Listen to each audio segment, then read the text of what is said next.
Assalamualaikum warahmatullahi wabarakatuh. Halo semuanya, perkenalkan saya Hermalia Kansa Putri dari jurusan Akuntansi Fakultas Ekonomi dan Bisnis dari Institut Bisnis Muhammadiyah Bekasi. Sebelum memulai presentasi ini, saya ingin mengucapkan terima kasih kepada dosen pengampu Bahasa Indonesia berbasis karya ilmiah, yaitu Pak Lili. Hari ini saya akan mempresentasikan tentang pertumbuhan ekonomi dari mata kuliah Ilmu Pengantar Ekonomi Makro.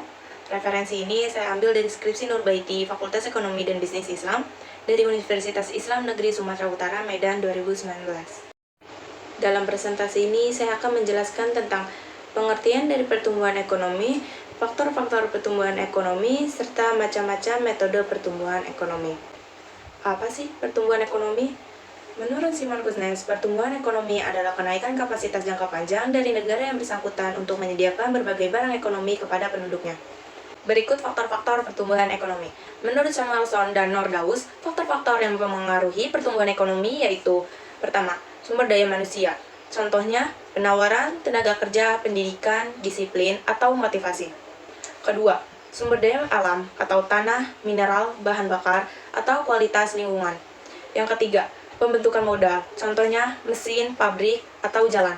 Yang keempat, teknologi atau sains, rekayasa, manajemen, dan kewirausahaan.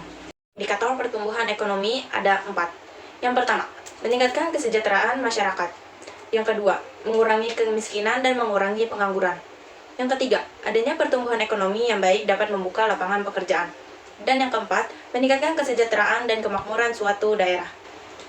Apa saja macam-macam metode pertumbuhan ekonomi? Yang pertama, produk domestik bruto atau PDB.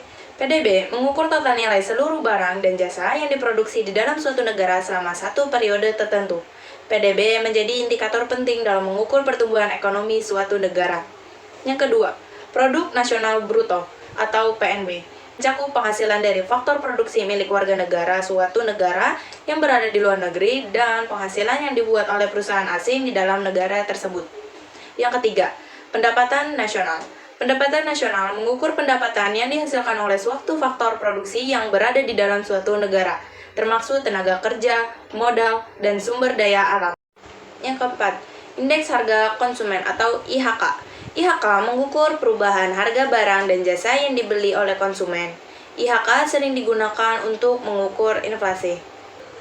Demikian presentasi yang dapat saya sampaikan tentang pertumbuhan ekonomi dari mata kuliah pengantar ekonomi makro. Kurang lebihnya mohon maaf. Wassalamualaikum warahmatullahi wabarakatuh.